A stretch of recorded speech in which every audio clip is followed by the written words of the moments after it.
Stripe rust in the wheat crop has been reported in Kansas for decades, but it takes certain conditions for an outbreak. Most recently, there have been signs that rust has been progressing upward through southern states. But with that said, there are things producers can do and look for early on to take preventative measures. Stripe rust becomes a problem when it develops early, and that's what's happened this year, and historically that's what happened in 2010 and 2005 when we had really bad stripe rust years in Kansas, Missouri, Nebraska, and north. And so if it starts developing early, it builds momentum, if you will, and then moves to the north and to the east.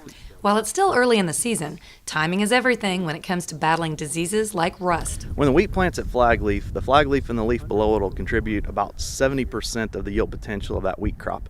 So we want to protect it and keep it as clean as possible.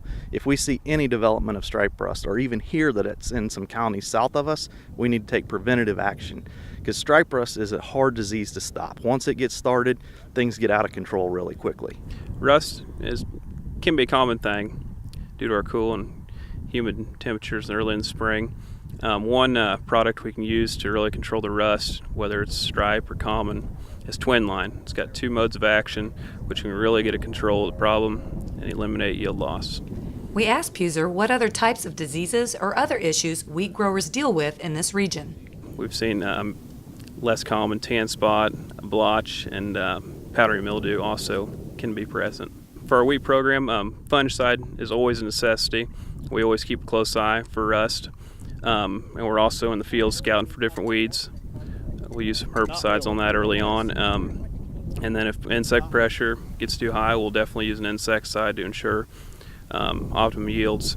There are some wheat varieties that do have resistance to stripe rust, but it has changed. Just like any weed or disease or bug that we use the same method of treating it over and over again, they develop resistance to those management strategies. So we do have some resistance, but it's variable in results in some areas. While changes in the stripe rust population have reduced resistance among some of the more popular wheat varieties, early scouting and fungicide application can help minimize potential yield loss. Reporting from Eastern Kansas, I'm Janelle Ost for This Week in Agribusiness.